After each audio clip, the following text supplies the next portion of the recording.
Embodiments of love. I have nothing more to add to what has been told to you by Michael Goldstein and All India President of Sri Sathya Seva Organizations, Srinivasan. Education is not a subject on which anybody and everybody should talk. Today, education has become more outward and worldly. Today, there are millions and millions of people who have pursued such worldly education in India. In what way the society is benefited by such people? Everyone is concerned with his own selfish interest. There is none who cares for public interest and welfare. No one is bothered about how society is and in what condition it is, or what difficulties people are undergoing. When they speak in public they give long rhetoric about helping the poor, but when it comes to action, they are nowhere near. You all know in what state the world is today. Wherever you turn, you see sorrow and suffering. Peace and happiness are not to be found anywhere. Every country claims progress and achievement in different areas. These claims are hollow in nature as peace and happiness cannot be found anywhere. If we inquire into the truth, every country is steeped in difficulties and is in some crisis or the other. No government makes a sincere effort to understand the difficulties faced by poor people. It is very difficult to determine who is poor and who is rich. All are poor in one sense. Then who are the rich people? Those who put into practice what they say. It is said, Manasirkam Vachasirkam Karmanirkam Mahatmanam. It means that those whose thoughts, words and deeds are in perfect accord are Mahatmas, great souls. Such people are very rare. In fact, countries like Russia and America, which are considered to be superpowers, are causing great harm to the poorer countries. They do not even regret for their mistakes. They are unable to realize how the people of the underdeveloped and developing countries are suffering. For example, the people in Iraq underwent untold suffering, but none cared to bother their suffering. No doubt that in every country, there are rich and poor people. Strangely, it is the rich people who are taken care of and provided with help. No one comes to the rescue of the poor people or provides succor to them. Hence, first and foremost, the poor and the downtrodden should be protected. Every devotee must cultivate love and compassion. It is said, Thyajanake Amarathathva Manasa, it is only by sacrifice that one can attain immortality. It is only a person with the quality of sacrifice can experience bliss. Those with the egocentric feeling of I and mine can never be happy in life. Where there is the feeling of I, there comes ego. Those who cultivate the feeling of mine and my people develop attachment. One should never develop the feeling that only my country should prosper. One should develop a broader outlook and pray, Loka samastha sukhino bhavanthu, may the whole world be happy. Those who develop the narrow-minded feeling of I and mine undergo a lot of suffering. This is due to the secular education that they have acquired. Worldly education does not go beyond one's own selfish interest. We should love all and serve all. Today the rich have lost the qualities of Papa Bhiti and Deva Preeti, fear of sin and love for God. If only you cultivate these two qualities, you can achieve anything in life. We must bring down our selfish interest to a certain extent. One has to gradually give up selfishness. We have to make full use of our education and energies for the benefit of the society. If there are no poor people, you cannot even be sure of your food. At 2,800 toil in December 20th to produce the grains and goods there for the consumption of any people in the society. Does everyone the rich enjoy the comforts of life? Most of the patients who keep their body and soul together. Every individual in a society has his love and compassion. The right to live. Your eyes should radiate love when you speak to them. We must take care of the harsh people also and provide them with certain basic necessities. With them for utilizing their services. We must also serve them in return. Should develop such noble qualities. Highly educated nowadays doctors holding positions of power and utter selfishness. They do not seek love. It is only they who exhibit mean mentality. If you attain God's love, then all your vices will disappear. Also, you should have love for society. No one acts with a pure heart and good intention to help others. A human being is expected to have the qualities of worldly reputation. But character, righteousness, with love, you can develop character. Where there is character, there is education. Non-violence. The end of education is character. He is not a human being at all. With love. How can a person with demonic qualities be called a human being? Righteously and morally. First and foremost, should not be your only motive. Human qualities. Do not wander hither and thither. Has a right to enjoy when his fellow human being is suffering. All are God's children only. To whomsoever you cause suffering, it will affect you. Hence, you have to conduct your life with devotion to God and love for all human beings.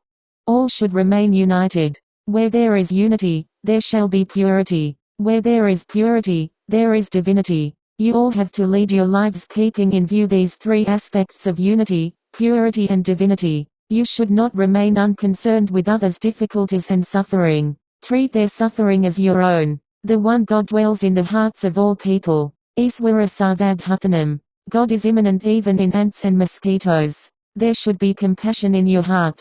But, this has become a rare quality these days. Instead, we find compassion everywhere. How can then equality prevail in society? Show at least an iota of humanity. He who has such a human quality will become a person with compassionate heart in the real sense.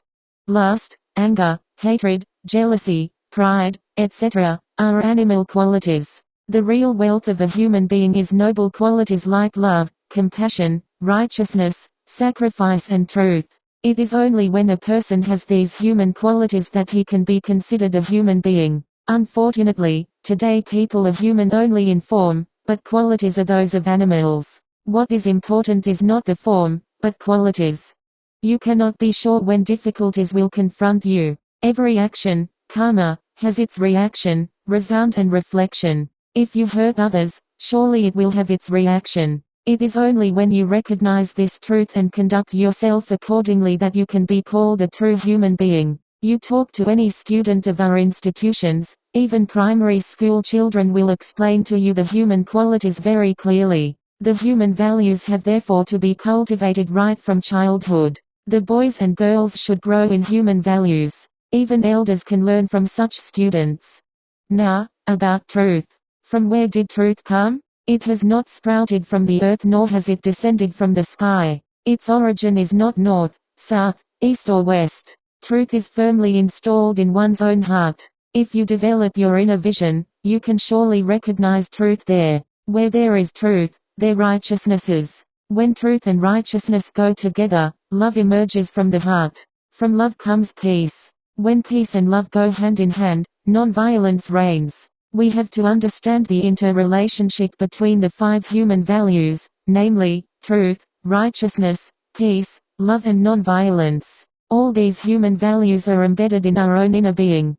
A human being is God, verily. That is the reason why God is portrayed in human form. If God were to reveal his true identity, he would declare, I am Brahmin. He would not say I am so and so. All the names of individuals are only those given to the human body by their parents. They are not God-given. God has given only one gift, that is Atma. That is, Mamatma Sarvabhutantaratma, the one divine self permeates all beings. You observe the ants. They move in a line up and down. While doing so, they greet each other happily. If a cow has given birth to a calf, it does not join the flock leaving the young calf alone. The cow recognizes the cry of the calf, even from a distance. The calf cries Amba, Amba, and the mother cow responds. Such is the relationship among animals and even in birds.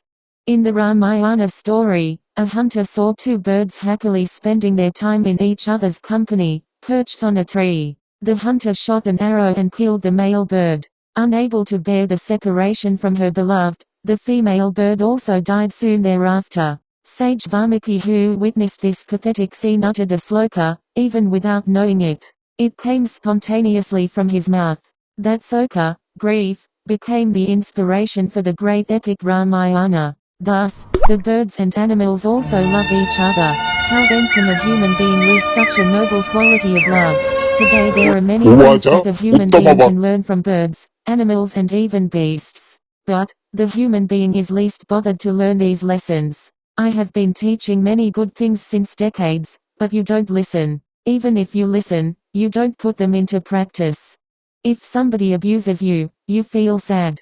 Don't you know that he also feels in the same way when you abuse him? Praise or criticism, treat them all as part of the divine Leela. When you develop such a sense of equanimity, you will come up in life. Today, even rich people are crazy for money. but they do not show the same enthusiasm for God. People have lost self-confidence, totally. Where is Atma? What is Atma? People ask 101 questions. They do not at all understand that the Atma they were questioning about is very much immanent in them. People say, this is my handkerchief. It means I is separate and handkerchief is separate. Similarly, when you say my body, you are different from your body. What is this my? You say this is mine. But, who are you? You do not know the truth about yourself. When you know yourself, it amounts to knowing everything. If you do not know yourself, you cannot know others. Hence, sit calmly and peacefully in some corner and try to inquire into the nature of your own self. That is real dhyana meditation. Meditation does not imply contemplating on God. Know about yourself, in the first instance. God is in you, with you, around you, above you and below Shut you. up. You It are is God. not your Whenever business. someone inquires who Shut are up. you, It is say not I your am God. business. Don't say, I Shut am up. so and It is so. not your How happy you business. will feel when you Shut up. consider It is yourself not as your God. business. Even those who listen to Genium your pani reply will kudu. feel happy. Why? Education does not mean Scientific simply temper imparting വളർത്തണം. knowledge. We learn many things ഞാൻ from the കഴിഞ്ഞ ദിവസം textbooks, നമ്മുടെ but Oommen Chandy we may not be സാറിന്റെ able to കബറിടം ഒന്ന് understand their real സന്ദർശിക്കാൻ പോയി. meaning. First and എന്റെ foremost, ബോസേ, inquire നമ്മൾ into yourself. ഇടപെടാതെ Who am I? Who ഗനിയും am പണി I? കൂടും. Who am I? Why? Then you will get the real answer. Scientific Are temper you the mind, വളർത്തണം. or intellect, or ഞാൻ chitta, കഴിഞ്ഞ or ദിവസം നമ്മുടെ ego, or Oommen Chandy body? You are സാറിന്റെ none of these. കബറിടം ഒന്ന് No doubt the സന്ദർശിക്കാൻ body, പോയി. mind, എന്റെ intellect, ബോസേ, etc. നമ്മൾ are all gifts ഇടപെടാതെ. of God. You have, of course, to respect them and value them. It is not enough if you read various texts and feel happy and contented that you have gained vast knowledge. Yesterday, one boy came to me and informed, Swami, I have completed Parayana of Sri Shirdi Sai Satcharitra. When I inquired whether he had read the book fully, he replied that he had completely read the book without leaving a single letter. Then I inquired, how many teachings of Baba contained in that book are you practicing? He replied, none, Swami. Then, what for is this reading? For turning pages? Not at all. There should be a transformation in your heart. Then only your Parayana, reading of sacred texts, will be sanctified. Devotees undertake several kinds of sadhana, but they are not sadhana in the real sense. If you wish to see reality, you have to develop an inner vision. If you open your eyes and see the outside world, you will see a number of heads. On the other hand, close your eyes and look into yourself. Then you will see none but yourself. Hence, develop an inner vision. You inquire into yourself, who am I? Immediately reply comes from within, I am I. That is the correct answer. People say I am so and so, I am an American, etc. These are not the real answers to the question who am I? These are all outward names for identification in the external world. They are not important. What is important is self-inquiry. Then you will realize the truth. Goldstein and Srinivasan, who spoke earlier, eulogized education. What they said related to worldly education. I do not agree. It should relate to you. Then only the concept of I am I can be realized.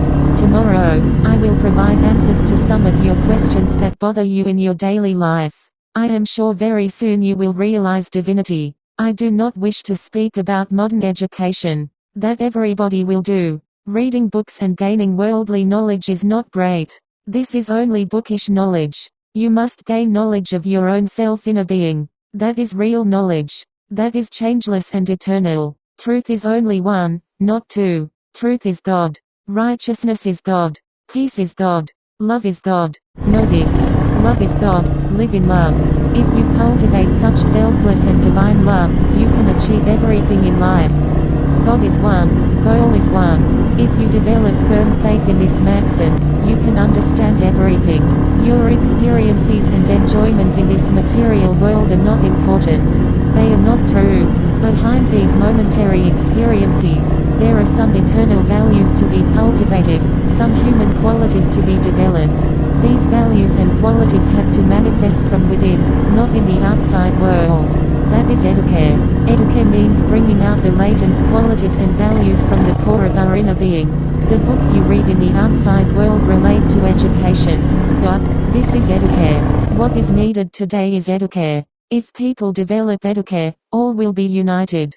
Take it from me, In about 25 to 30 years' time the entire world will become one. There will be only one caste, one religion, and one God. Posted at 2200 on December 20th, there are several differences between individuals on the basis of caste. Does everyone religion, know Canada language, in your group, nation, most of the patients who come to a hospital are economically poor. You have to speak to them with love and compassion. Unity in the declaration should radiate love when you speak to them. Do not be harsh with them. The wise say it in different ways. Never get angry with them. That is the real world we are visualizing. Speak sweetly and softly to all patients. I have spoken at length taking a lot of such noble qualities. Tomorrow I will clarify all your doubts.